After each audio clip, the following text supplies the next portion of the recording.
Okay. Hello guys. So, continue tayo dito sa ating ginagawa part 3 nung ating tutorial para dun sa pag-create ng inventory system. So, okay. Now, nagawa na natin yung unang part ng inventory, yung transaction in, and then yung child, yung detail, yung parent and child. Okay? So, gawin naman natin yung um, out ng inventory. So, para magbawas. So, nabanggit ko na hindi ko na sana ipapakita yun pero pakita ko na din lang kasi mabilis din lang naman siya. So, start tayo dito sa transaction in. So, gagawin ko lang dyan ay duplicate ko to. So, duplicate. And then, pangalan nung pangalan ng copy, pangalan ng doc type. So, duplicate ko siya. And then, yung pangalan doc type. B, pero out na to.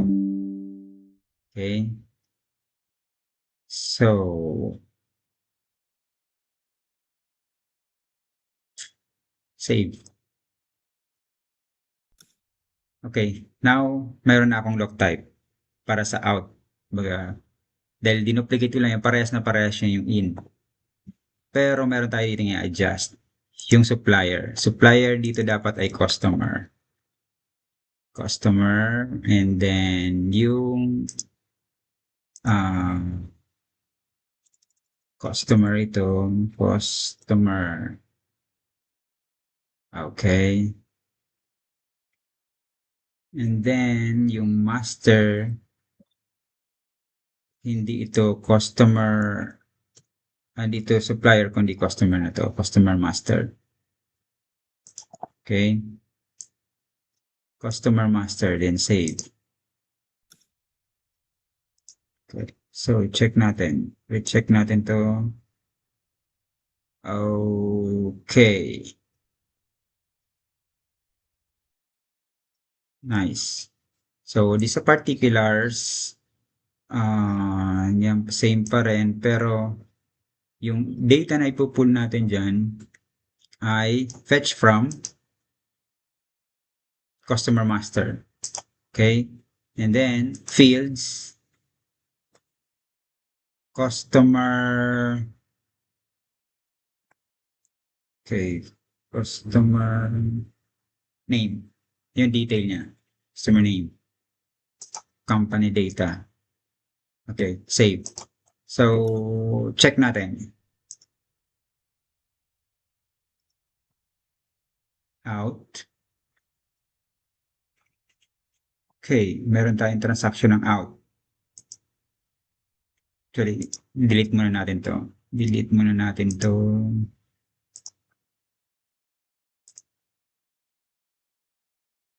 Delete muna natin yan.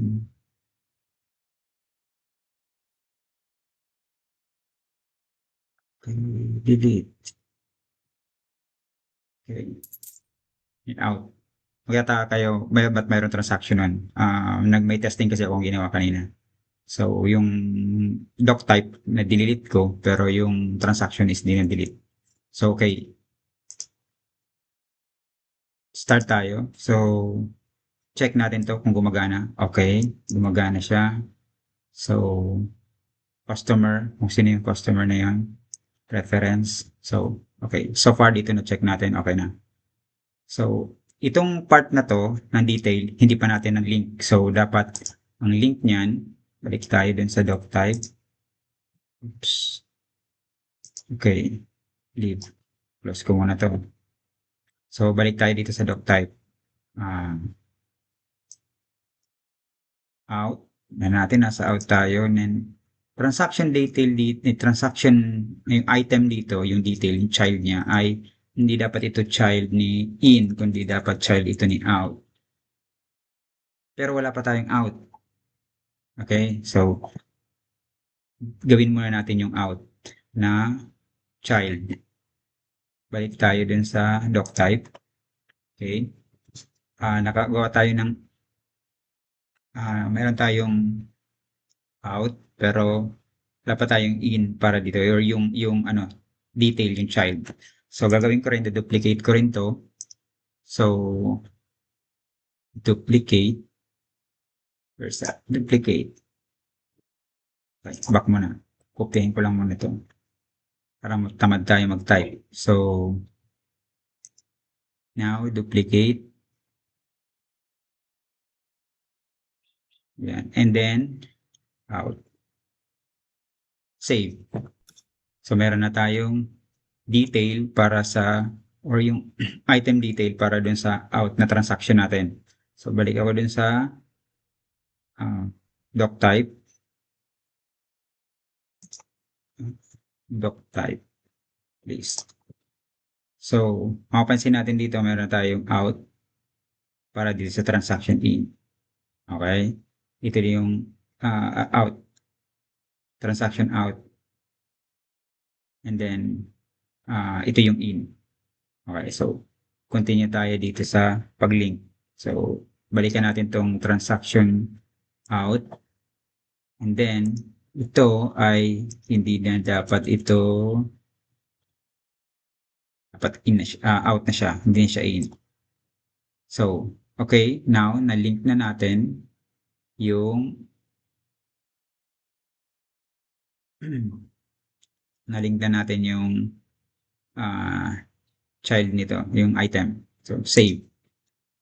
Okay. Check na natin ulit. So, okay, create transaction, test, customer, okay, add, SKU, 1, okay, so, gumagana, okay, 2, itong part na to ay hindi gumagana, so, now, ayusin natin yan. So, kung mapapansin natin, balik tayo dun sa search, punta tayo dun sa client script. Kung matanda natin, gumawa tayo ng, okay, wait lang may balikan tayo. Kung papansinin natin dito sa transaction out, dapat meron tayo ditong reference number na kung saan balikan natin itong para malinaw lang. Balik tayo din sa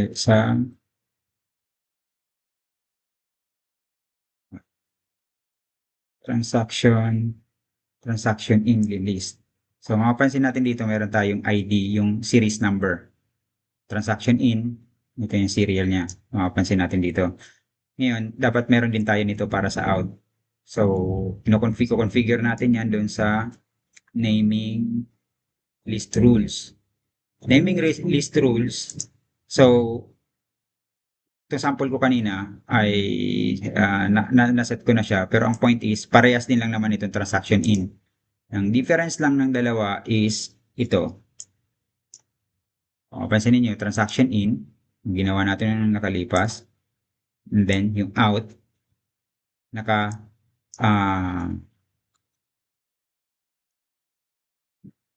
naka-point lang dong doc type kay transaction out. And then, ginawa ko lang itong out din lang, hindi siya in. Parehas yung configuration niya. Okay? So, gawin ko tong 0. So, save. Okay, proceed. Okay, now, nakalink na siya doon. So, kapag nagkaroon na tayo ng transaction kay GMC transaction out. Okay. Sorry. Punta tayo sa transaction list. Oh. Transaction out tayo. Yan sa transaction list. So, reload. Test. Okay. Okay, ano bang date ngayon? Okay, 1. So, add, okay, add 2. So, 2, 1. So, save lang natin yan. So, napansin natin dito na hindi pa nagka-calculate yung amount and then total. So, balik tayo dun sa, nasa tab lang to. Open ko lang yung tab na yan. Ngayon, close ko na to. Close ko lang to.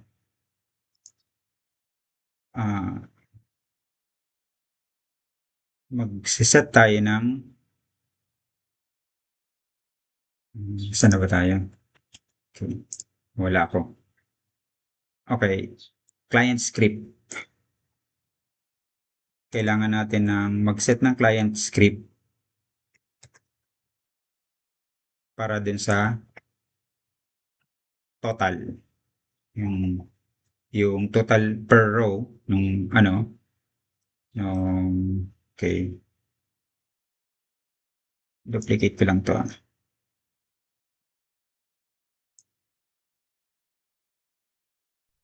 Okay, pero dito ay para transaction out. Okay. Para dito. Calculation ito, then calculation ito. So, set natin yan. Gagawin ko din lang, parehas din lang naman ito. So, duplicate ko din lang yan. Duplicate.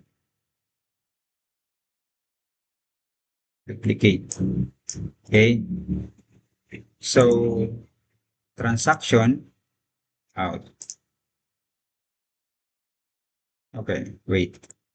Kailangan kong kopyahin yung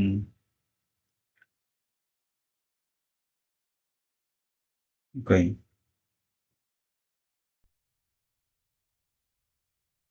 Kailangan kong kopyahin to. Kasi kahit na i-duplicate ko siya, nawawala din lang siya. So, duplicate. Once na binago ko yung mababago siya. So, anyway, paste ko dito yung laman. Parehas na parehas siya nun. So, kopyahin ko lang ito sa out. Okay? Form. Pero, pagdating dito, sabihin ko lang sa kanya na ay out. Yun lang naman yung difference nun eh. Yung the rest is na same na same. In-explain ko nung nakaraang yung unang part nito. So, out. Same na same yan. Save. Okay. Now, let's go back here. So, refresh ko lang para makuha yung latest na script. So, 3. Okay. Automatic na siya. 2. So, nag-calculate na siya. So, dali, di ba? So, na-explain ko na rin to dun sa unang part natin. Then, okay. Yan na siya. So, ngayon, nagawa na natin yung out. Napakadali. So, okay. Now, next. Okay. Now, punta naman tayo sa paggawa ng reports.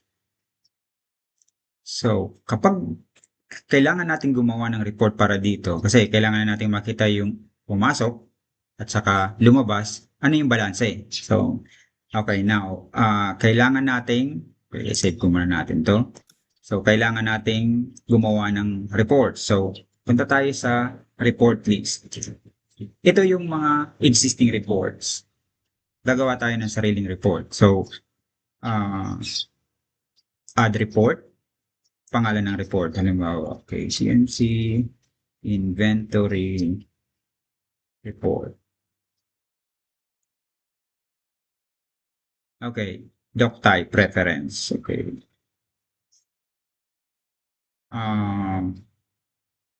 Items.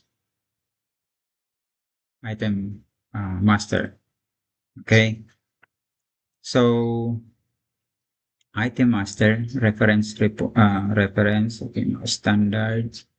And then, ang kailangan natin dito is query. Okay. may different types of reports, pero dito lang muna tayo sa query.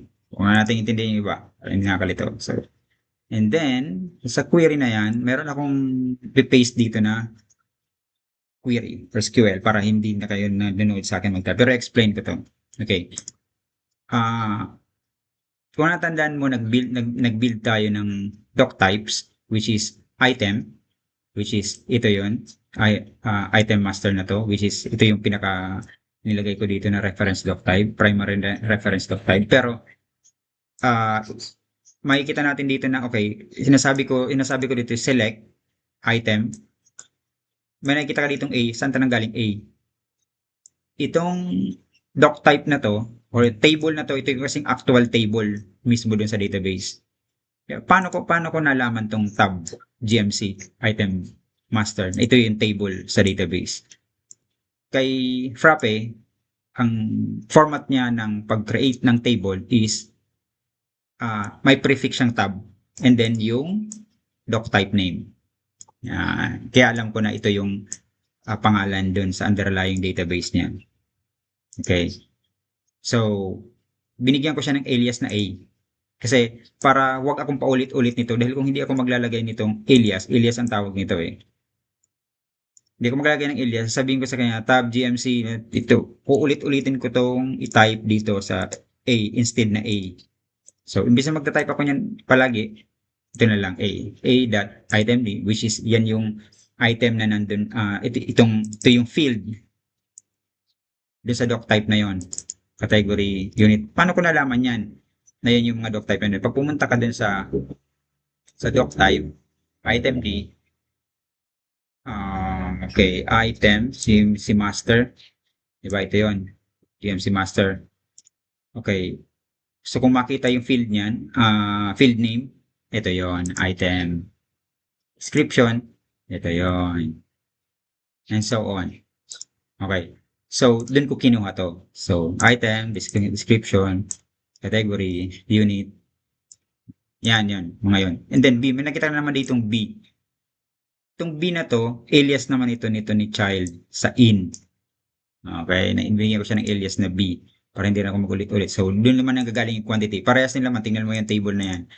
Parehas din kung paano pininilan natin to. Tingnan mo din lang yun. Okay, para hindi na tayo humaba. So, and then,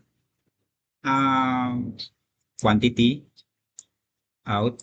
Mapansin mo yun dyan. Okay. And then, ito naman ay sum. Sinasabi ko dito na kapag ito kasing joining na to is left join. Kaya maging familiar din sa left join. Ang left join, ibig sabihin ang nasa right side nito ay si customer, GMC item master. Nasa right side ng table. Ang left join is, ito yung nandun sa left side ng table. Pag ginoin mo or pag kinumbine mo yung dalawang table. Kasi dito kinukumbine ko na yung dalawang table. Hindi lang dalawa, tatlo. Tandaan mo yung mga table na to. Kinukumbine ko na siya. Yung child table. Kasi nandun yung record ng in and out. Okay? Kinumbine ko siya. B and C. Okay? So, mapapansin mo yan dyan. Itong B, ito yung lahat ng out. Mapapansin mo dito, ito yung B as quantity in. Sorry, ito yung lahat ng in. Yung nasa B. Kaya mapapansin mo dito, nilagyan ko siya ng quantity in na ito naman ay alias naman to sa field. Quantity lang talaga yung nasa table. Pero sinabi ko siya as quantity in. And para hindi kayo malito dito saan ito nanggaling. So alias din yan para dito sa quantity in. And then C, that quantity is quantity out naman to. Binigyan ko rin siya ng alias na quantity out. Para kapag lumabas na sa report, ito yung lalabas na quantity out. Yung out yung label. Okay? Now, next. Meron ditong sum at saka yung is null. Sa left side kasi, pag pinul niya yung data sa left side, may mga null values doon or mga empty. So, sinasabi ko kapag empty yan, null values, yung quantity kapag null value, sabihin mo, maglagay ka ng 0. Gawin mong 0 yung lahat ng null. or yung lahat ng empty gawin mong 0. And then kung hindi naman yan empty, bigay mo lang yung quantity B or yung in. Pagkatapos niyan, total mo yan. Minus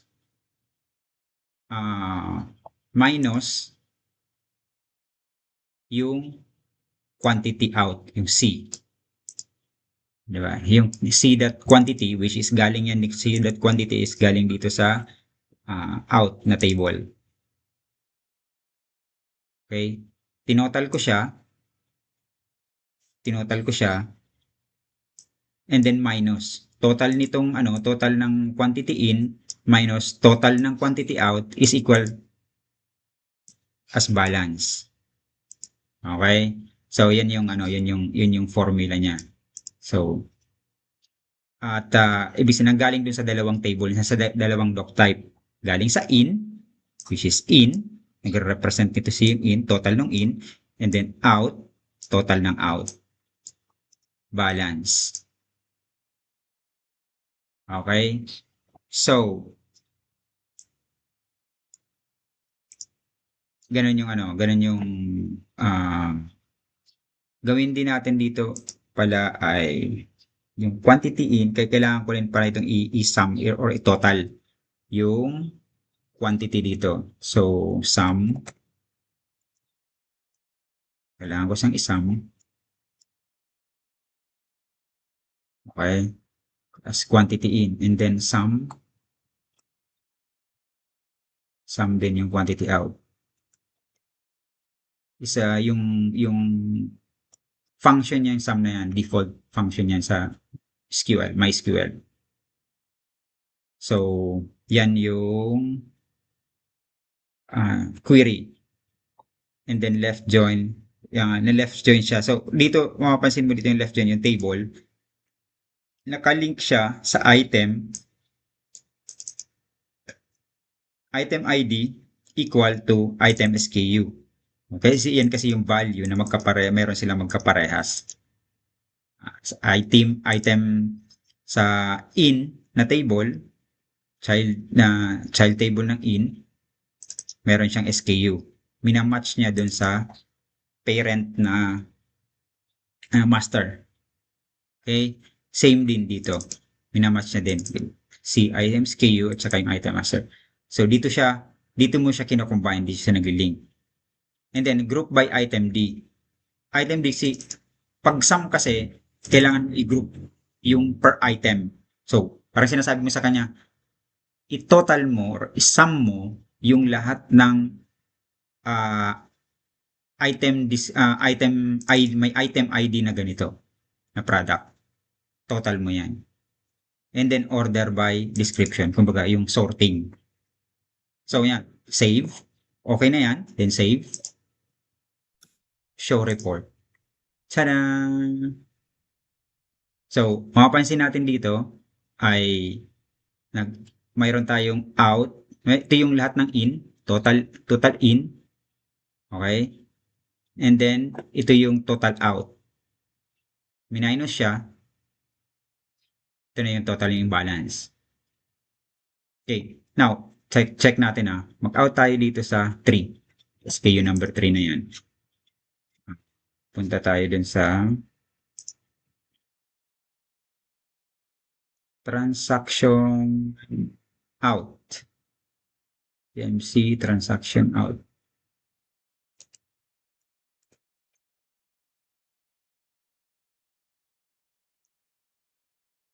Okay, out. No. Okay. 3. 50. Save. Let's see. Refresh natin to. Oh. Okay. Okay. So, walang changes. So, refresh.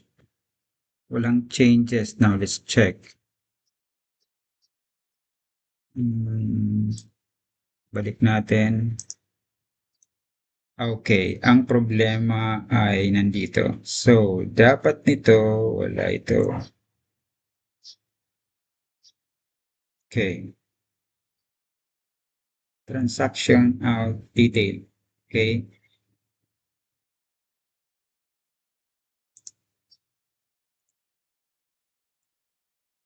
okay. Save, show report, refresh. Oh, okay. Back. Um, ito yun eh. Okay, okay. So, mali yung aking, patayin ko na lang to para sigurado. Copy, then paste ko siya dito. Yan, dapat yan. Save, show report, refresh. Alright, so 50.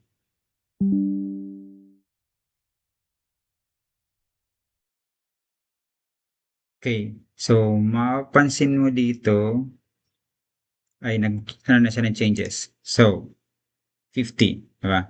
Okay, gawin ko tong yung 2, SKU 2, gawin kong 5. Kaya mag-add ulit ako. Add SKU 2, another 2. So, kung 2 yan, add ako ng 2. So, magiging 4. Okay, 2, 2, 4. Save. Now, let's see. Refresh. Ta-da! So, updated inventory. Right? Okay. Now, ngayon nakita na natin kung paano mag-create ng in, and then paano mag-create ng out, and then hanggang sa mag-arrive tayo dito sa kung paano tayo nag-create ng inventory report. Simple. Para lang makuha yung idea kung paano nag-build. Diba? Eh ngayon, paano kung ayaw mong mag-build? Paano kung merong ready na system na kung saan hindi mo nagagawin yung mga ganitong kakomplikadong query or kung para sa inyo komplikado, sa akin simple lang yun dahil parte yun ng ginagawa ko. Diba? Parte lang yun. Ayaw mo na mag-build ng mga queries na ganyan dahil hindi mo linya yan. Gusto mo gamitin na lang yung software, yung system. Okay, now, doon papasok si ERP Next. Kasi si ERP Next is build na siya. ERP system. Nandun na yung kung paano natin to binild, yung in, master data, yung in and out, and queries. Parehas niyan kung paano binild si ERP Next. So, si ERP Next ay meron ng material management, meron ng inventory, yung stocks. Okay. Punta natin si website ni ERP Next para paano kung meron ka na nitong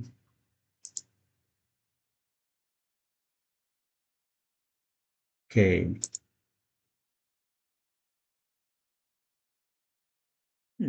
Weird. Pati Chinese. Okay. Paano kung pwede ka nang mag-build or paano kung gusto mo mag-implement na lang, gusto mong i-implement na lang itong system na to sa'yo, sa company mo. Okay? Anong meron dito kay ERP Next? Meron na siyang financial accounting, okay? May order management, may HR and payroll, may manufacturing. Ano yung laman ng okay. Overview, summary lang. CRM na siya, may projects and project management. Paano mo yung CRM na yung customer relation management. May help desk support. Merong asset management, mayroong website, pwede ka mag-build ng website. Isipin mo yan, hindi mo na kailangang i-build. ready na siya, gagamitin mo na lang. Ganun ang konsepto. Yung ginawa natin na yun for yung 3 parts na yun, ganun siya binid. Pero ang maganda nito, hindi mo na siya kailangang gawin ng manually. So, next tutorial or next na ipipresent ko sa inyo is yung kung paano ito, ipapakita ko sa inyo si ERP Next na mismo, yung loob niya. Okay? I-demo ko sa inyo kung ano yung loob niya. Yun. Sa ngayon, hanggang dyan muna, at least may idea na kayo kung ano yung hitsura, ano yung sino si ERP Next, kung paano siya na-build. May foundation na kayo kung ano ang magiging pakinabang ninyo kay ERP Next. Okay? Yan yung kanyang laman. Right?